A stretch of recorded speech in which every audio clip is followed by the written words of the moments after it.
بسم اللہ الرحمن الرحیم ایاک نعبد و ایاک نستعین۔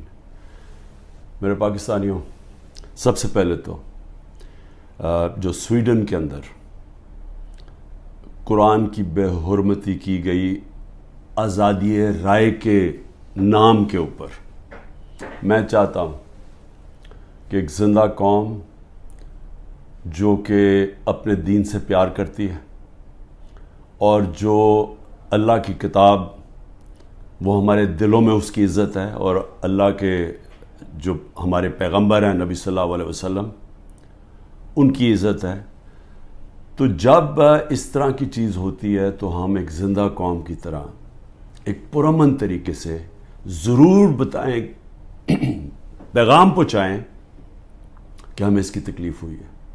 تو میں آپ سب کو کہتا ہوں، میں صرف تحریک انصاف کے لوگوں کو نہیں، قوم کو کہتا ہوں کہ جمعے کے بعد آپ نے سب نے جمعے کی نماز کے بعد نکل کے مظاہرہ کرنا ہے پرامن طریقے سے۔ ہمیشہ پرامن رہو، کیونکہ ہمارا ملک ہے، ہم کوئی نقصان نہیں پہنچانا چاہتے، لیکن ایک پرامن طریقے سے احتجاج ہو تاکہ پیغام جائے کہ پاکستان وہ قوم ہے جو اسلام کے نام پہ بنی تھی، اور ہمیں تکلیف ہوئی ہے کہ یہ وہاں کی پولیس نے اجازت دی کہ جناب آپ قرآن شریف کو جلا دیں، اور آزادی رائے کے مطابق آپ کو پتہ ہونا چاہیے کہ پاکستان کی وجہ سے آج 15 مارچ دنیا کے اندر اینٹی اسلاموفوبک دن بنایا جاتا ہے، یعنی جو اسلام کے خلاف جو حرکتیں ہوتی ہیں، مثلا نبی صلی اللہ علیہ وسلم کی شان میں گستاخی ہوتی ہے، اور یہ جان کے جس طرح یہ قرآن شریف کو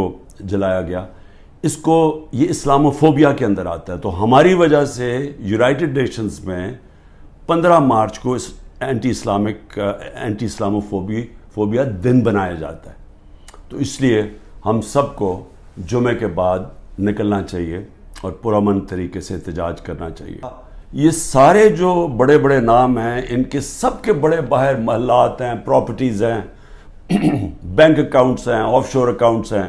پیناما میں کیا ہوا تھا؟ پیناما میں ایک دنیا کے اندر ایک انکشاف ہوا کہ جنہوں نے بڑے بڑے لیڈرز نے، وزیروں نے اپنے پیسے چھپائے ہوئے تھے باہر کے ملکوں میں کمپنیز کے پیچھے، یعنی کمپنیز کے پیچھے انہوں نے اپنی دولت چھپائی ہوئی تھی، پراپرٹیز لی ہوئی تھی۔ اس میں نواز شریف کی پراپرٹی پکڑی گئی، مریم نواز اس کی مالکہ نکلی، اور وہ لندن کے سب سے مہنگے علاقے میں اربوں روپے کے انہوں نے پراپرٹیز لی ہوئی تھی، جس کو مے فیئر اپارٹمنٹس کہتے ہیں۔ تو وہ انکشاف ہوا تھا، تو پیسہ یہاں سے چوری ہو کے گیا تھا، کیونکہ ابھی تک ایک رسید نہیں بتا سکے کہ پیسہ باہر نکلا کیسے ہے، کدھر سے آمدنی آئی۔ بیٹے کی آمدنی، بیٹے کا جو گھر ہے حسن شریف کا، جو اس نے بیچا ملک ریاض کو، اس کی قیمت تقریباً 18 ارب ہے آج کل کے جو پاؤنڈ، اور 45 ملین پاؤنڈز، جو تقریباً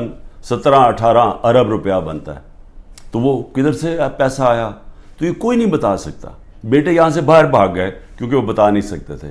اسی طرح جو سر محل آصف زرداری نے خریدا، وہ بھی یہاں سے پیسہ باہر گیا، حدیبہ پیپر مل، وہ بھی پیسہ باہر۔ تو یہ سب اکٹھے ہو گئے، اور سارے اکٹھے ہو کے بندر بانٹ پاکستان کیا کہ اچھا سندھ اس کو دے دیں گے، کراچی فلانے کو دے دیں گے، سینٹرل پنجاب کوئی اور آ جائے گا، پھر نئی پارٹی جو بنی ہے اس کو بھی کوئی سیٹیں مل جائیں گی، فضل الرحمان کو ادھر پختونخوا میں دے دیں گے، اور یہ بس یہ کھچڑی پک جائے گی۔ تو یہ ساری بندر بانٹ دبئی کے اندر ہو رہی تھی، کہ جس طرح کہ کوئی سودا نہیں ہو رہا ہوتا کسی کے اوپر، یہ سودا ہو رہا تھا پاکستان کا، اور کس طرح جو سب سے بڑی پارٹی ہے خوف زدہ ہے کہ اس کو کیسے باہر رکھنا ہے، جس میں عمران خان کی ان کو گنہونے خواب آتے ہیں کہ یہ پتہ نہیں کہ واپس نہ آ جائے، تو اس کو کیسے جیل میں ڈالے۔ اس کیس کا پتہ ہی نہیں ہے، یہ کوئی کسی وکیل نے میرے اوپر کیس کیا ہوتا ہے کوئی غداری کا، وہ یعنی اس کا کوئی مجھے نوٹس ہی نہیں آیا، مجھے پتہ ہی نہیں اس کیس کا۔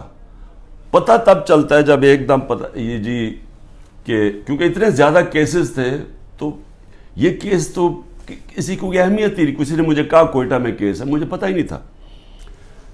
تو اس وکیل کا قتل ہوتا ہے 10:30 بجے، 11:30 بجے پولیس میں رپورٹ ہوتا ہے، 2:22 میں شہباز شریف کا جو مشیر ہوتا ہے وہ سٹیٹمنٹ دیتا ہے کہ عمران خان نے اس وکیل کو قتل کیا. اب یہ سمجھیں کہ صرف قتل میں 10:30 سے اور 2 بجے کے اندر وہ فیصلہ کر لیتے ہیں کہ عمران خان نے قتل کیا. اس کے بعد کیا ہوتا ہے؟ اس کے بیٹے کو اٹھا کے لے جاتی ہے پولیس.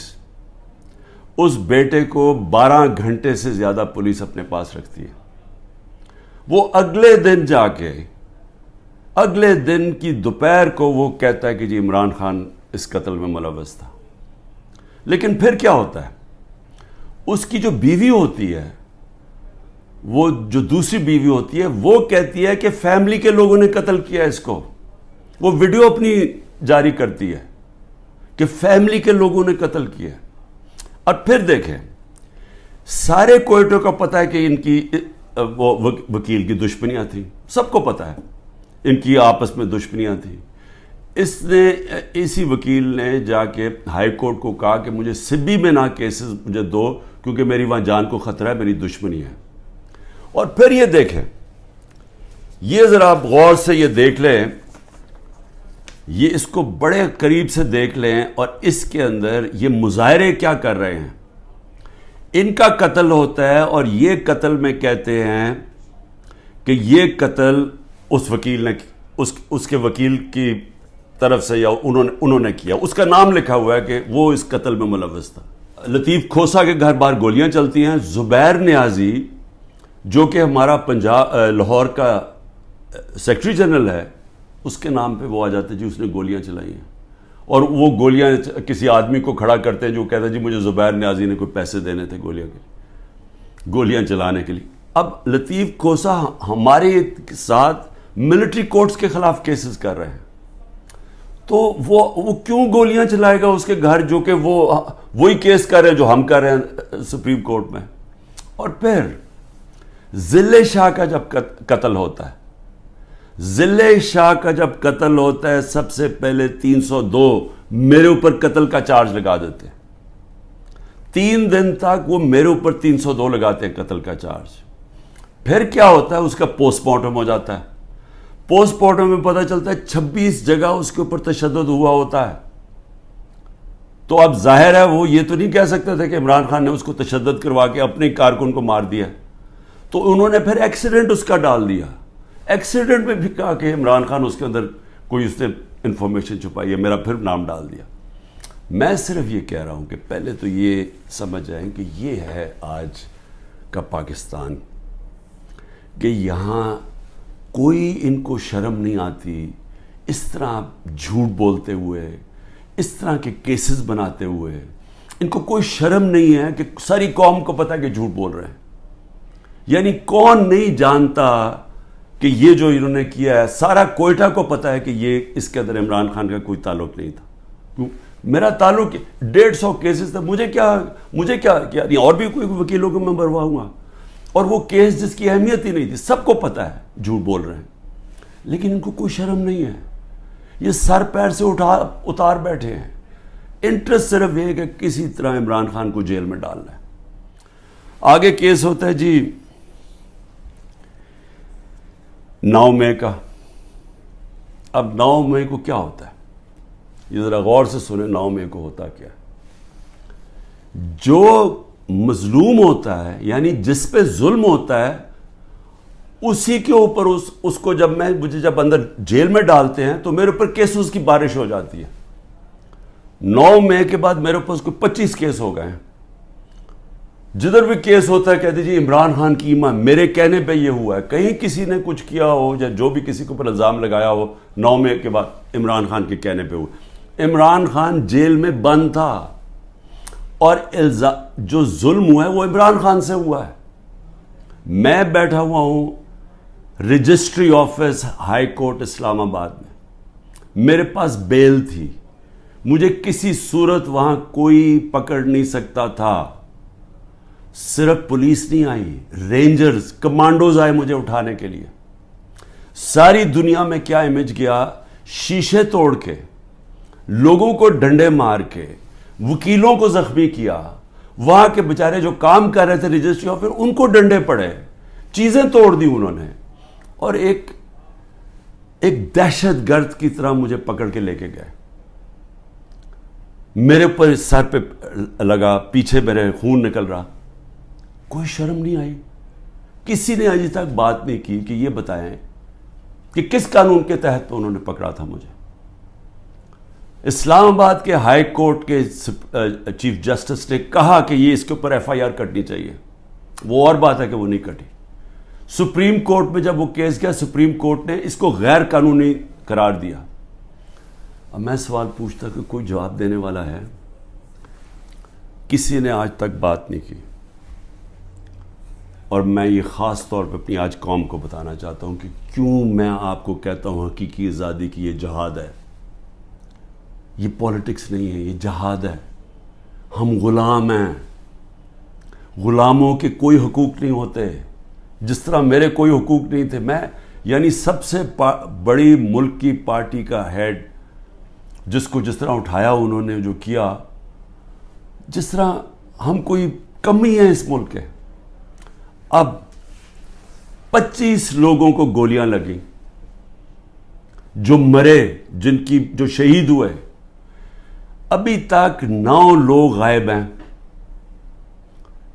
جو پولیس نے یا دھمکیاں دی یا کچھ کیا وہ انڈر گراؤنڈ گئے ہوئے ہیں, وہ بتا نہیں رہے. مسنگ ہیں 9 لوگ.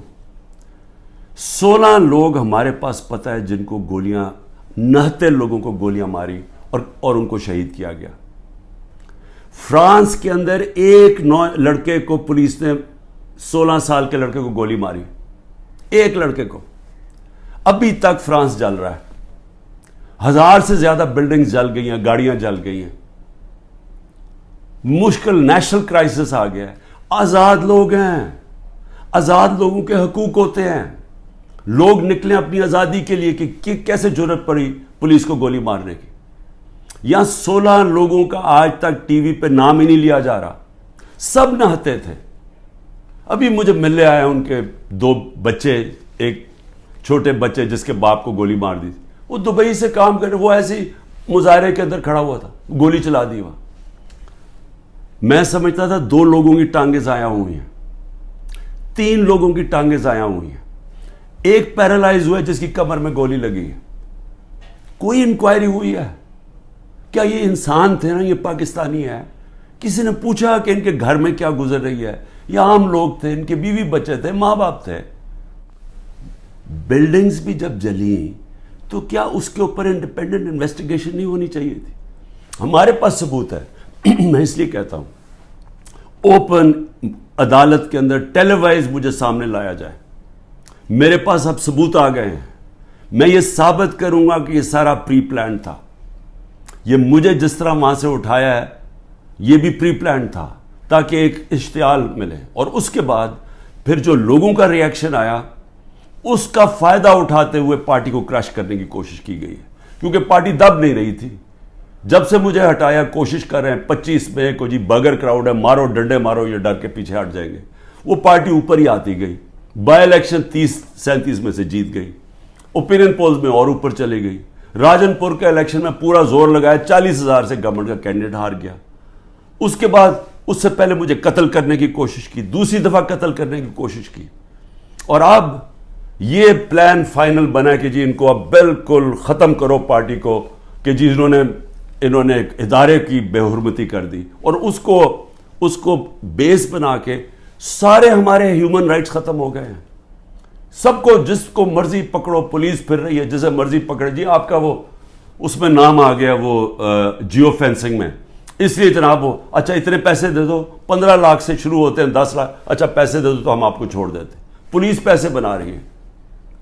ہر جگہ لوگوں کو پکڑ رہے ہیں. اب جدھر نام لوگوں گھروں میں گھس رہے ہیں, گھر توڑ رہے ہیں, گھر لوٹ رہے ہیں, بچے پکڑ کے لے گئے ہیں. عورتوں کو نہیں بخشا. کبھی میں نے یہ دن نہیں دیکھ رہے تھے کہ عورتوں کو نہیں بخشا. اس ملک کے اندر کبھی یہ نہیں دیکھا تھا کہ اتنا نیچے گورنمنٹ گرے گی. اس کے بعد آ جائے جی اور کون سے کیسز ہیں. بیوی بشرا بیگم کے اوپر کیس ڈال دیے. کیا ہے جی کہ وہ اس کے گاؤں میں, وہ جو کبھی گاؤں میں گئی بھی نہیں ہے, اس کے گاؤں میں جی 20 سال کے بعد ایک جگہ سڑک بن گئی. اینٹی کرپشن کا کیس اس پہ کر دیا. میری چھوٹی بہن عظمیٰ, اس کے اوپر اینٹی کرپشن مجھے بیچ میں ڈال دیا کہ جی میں جب پرائم منسٹر تھا میں نے اس کو بڑی سستی کوئی زمین دلوا دی ہے یا لوگوں سے قبضہ کر کے. اور یہ اتنے ڈفرز ہیں کہ کہا کہ جی 6 ارب کی زمین اس کو دلوا دی ہے. ان کو اتنا نہیں پتا کہ وہ چیک سے اس نے پیسے دیے. پہلے تو وہ چیکس کے پیسے, ذرا یہ چیک نمبر دیکھ لیں کہ اس نے پہلا چیک کس دن دیا, 25 اپریل 2022 کو. عمران خان پرائم منسٹر نہیں تھا. عمران خان 9 اپریل کو پرائم منسٹر نہیں ختم ہو گیا تھا. تو 25 اپریل کو ایک چیک ہے, وہ اب چیک کی کاپی ہے, اور دوسرا چیک دیا ہے 2 جون کو. اور کتنے کے چیک ہیں؟ 6 کروڑ روپے کے. تو اس نے چیک کے سے پیمنٹ کی ہے. میرے اوپر کرپشن کیس ڈال دیا ہے کہ میں نے جی وہ اس کو پرائم منسٹر ہوتے ہوئے زور لگا کے اس کو فیور کیا. پھر آ جائے جی اگلا کیس, تاکہ آپ کو ساروں کو پتہ چل جائے ہو کیا رہا ہے. اب 2 اور کیسز ہیں جن کے اندر یہ پوری کوشش کریں گے مجھے اندر ڈالنے کی. وہ نیب کے کیسز ہیں. ایک ہے القادر کا جس میں انہوں نے مجھے پکڑا تھا, اور دوسرا ہے توشہ خانہ. اب یہ القادر کا کیس کیا ہے, ذرا یہ غور سے سمجھ لیں پھر سے, کیونکہ میں چاہتا ہوں کہ ساری قوم کو سمجھ آ جائے. وہ کیس یہ ہے کہ ایک کیبنٹ فیصلہ کرتی ہے, کیبنٹ کے سامنے ایک فیصلہ آتا ہے کہ اگر ایک ملک ریاض فیملی اور ایک انگلینڈ کے national NCA national crime agency, ان کے بیچ میں ایک فیصلہ ہوتا ہے. وہ کہتے ہیں, پرائیویٹ ان کے بیچ میں فیصلہ ہوتا ہے, وہ یہ کہتے ہیں کہ اگر آپ, ہماری کیبنٹ کے سامنے آتا ہے کہ اگر آپ اس کو فیصلے کو کانفیڈینشیل رکھیں گے, صرف کیبنٹ سے, عدالت سے نہیں, اگر کیبنٹ میں کانفیڈینشیل رکھیں گے تو 190 ملین پاؤنڈ پاکستان میں آ جائے گا سپریم کورٹ کے اکاؤنٹ میں. اور لیکن اگر آپ اس کو کانفیڈینشیل نہیں رکھیں گے تو آپ کو انگلینڈ کے اندر کیس کرنا پڑے گا, سول کیس, جو 5-6 سال چل سکتا ہے. اور آپ کو ثابت کرنا پڑے گا, آپ کے اوپر ہوگا کہ آپ نے ثابت کرنا ہے کہ وہ پیسہ منی لانڈرنگ کا ہے. ہمیں وہاں کیبنٹ کے اندر پہلے بھی بتایا گیا کہ $100 ملین پاکستان کا بیرون ملک کیسز کے اندر بہ گیا ہے, ہار چکے ہم کیس. $100 ملین ہماری بڑا برا ریکارڈ ہے باہر کیسز کا, اور وہ بھی 5-6 سال لگنے تھے, جبکہ اب وہ پیسہ سیدھا اب آ جانا تھا, اور پاکستان میں 190 ملین پاؤنڈ آ جانا تھا. کیبنٹ فیصلہ کر لیتی ہے. بعد میں کہتے ہیں کہ جی وہ تو کسی اور مد میں جانا چاہیے تھا, وہ جانا چاہیے تھا گورنمنٹ کو, سپریم کورٹ کو نہیں جانا چاہیے تھا. بھیا کیبنٹ آج جا کے سپریم کورٹ کو کہے کہ جی وہ پیسہ دوسری طرف ٹرانسفر کریں اور ہم ثابت کر دیں گے کہ یہ پیسہ منی لانڈرنگ سے, تو آج بھی کر سکتے. کیا چیز روک رہی ہے ان کو؟ پیسہ تو پاکستان آ گیا ہے. اور کہہ یہ رہے ہیں کہ اس سے 7 مہینے پہلے جو کہ القادر یونیورسٹی جو چیریٹیبل ٹرسٹ ہے, ادھر چل رہے ہیں, ادھر مفت تعلیم اس طبقے کو دی جا رہی ہے جو بچے کبھی یونیورسٹی تعلیم نہیں لے سکتے, مفت تعلیم ان کو مل رہی ہے وہاں. یہ کہہ رہے ہیں کہ میں نے القادر کی وجہ سے کوئی فیور کروا دیا. یہاں ساری کیبنٹ کا فیصلہ, وہ سب نے یونینمس فیصلہ, وہاں لا منسٹر بیٹھے ہیں, وہاں کیبنٹ سیکرٹری بیٹھا ہے, وہاں ادھر فائنانس منسٹر بیٹھے ہیں, وہ سب نے فیصلہ کیا. لیکن عمران خان نے اس لیے کیا کیونکہ اس کو القادر میں عمران خان کو کیا فائدہ ہے؟ مجھے یہ بتائیں کہ وہ القادر کے ٹرسٹ میں لکھا ہوا ہے کہ 1 روپیہ نہیں مل سکتا ٹرسٹیز کو, جس میں عمران خان اور بشرا بیگم ہیں. جس طرح نمل یونیورسٹی کے ہمیں کوئی پیسہ نہیں مل سکتا, جس طرح شوکت خان ہمیں نہیں مل سکتا. یہ چیریٹیبل ٹرسٹ ہے. کہہ رہے ہیں کہ میں نے اس کی وجہ سے اس کو فیور کر دیا. بھئی آپ اگر فیور کر دیا, آپ آج جا کے سپریم کورٹ میں ریٹ کر دیں کہ یہ پیسہ ادھر ٹرانسفر کر دیں. پیسہ تو پاکستان آ گیا. ایک یہ القادر ہے, دوسرا ہے جناب توشہ خانہ. توشہ خانہ کیا ہے؟ ذرا غور سے سن لیں. 70 سال سے قانون یہ ہے کہ جب گفٹس ملتی ہیں پرائم منسٹر کو, پریزیڈنٹ کو, آرمی چیف کو, منسٹرز کو, جن کو بھی جب گفٹس ملتی ہیں تو وہ سارا وہ کیا ہوتا ہے، وہ سیدھا توشہ خانہ میں جاتی ہے. توشہ خانہ کے اندر اس کی ویلیو نکالی جاتی ہے. ویلیو کیسے نکالی جاتی ہے؟ وہ ایف بی آر سے علیحدہ ویلیو لیتے ہیں اور پھر ایک اپریزر ہوتا ہے جو انڈیپینڈنٹ ہوتا ہے، اسے علیحدہ ویلیو لیتے ہیں. وہ جو ویلیو زیادہ ہوتی ہے وہ آ کے بتاتے ہیں کہ جی آپ نے بتائیں یہ اس کی ویلیو ہے، ان کے زمانے میں 20% دے کے آپ خرید سکتے ہیں اگر آپ رکھنا چاہیں.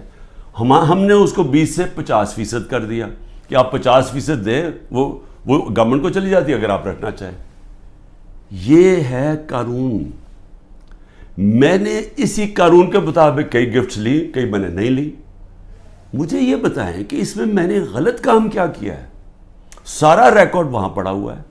جو میں نے گفٹس لی، جو بھی میں نے فیصلہ کیا میں نے بیچنی ہے، اس کے اوپر کیپٹل گینز ٹیکس وہ سارا ایف بی آر میں نے ڈکلیئر کیا ہوا ہے. سارا کچھ میرا ڈکلیئرڈ ہے.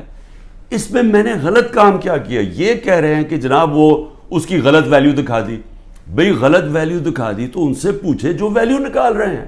میرا تو کام نہیں ہے ویلیو، میں تو نہیں جا کے بیچ رہا، میں تو نہیں اسیس کر رہا. مجھے تو جو ایم ایس جو ہوتا ہے ملٹری سیکٹری آپ کا، وہ آپ کو آگے بتاتا ہے کہ جی یہ اپریز ہو کہ یہ آئے ہے اس کے ویلیو، آپ فیصلہ کر لیں آپ نے لینی ہے نہیں. یہ ہوتا ہے اور یہ پہلے سے چلتا آ رہا ہے. بھئی کون کس نے اس کا ویلیو رکھنا ہے وہ جا کے ان لوگوں سے پوچھے، وہ میرا اس پہ کیا تعلق ہے. یہ ہے توشہ خانہ کا کیس جس پہ کوشش کر رہے ہیں کہ اندر. اچھا، اور کیس کے اندر یہ بھی ذرا سن لیں. ایک توشہ خانہ کا کیس ہے، اس کے اوپر نیب بھی بلا رہی ہے، اس کے اوپر الیکشن کمیشن بھی اس کو اٹھایا ہوا ہے اور ایف آئی آر بھی کاٹی ہوئی ہے اس کے اوپر.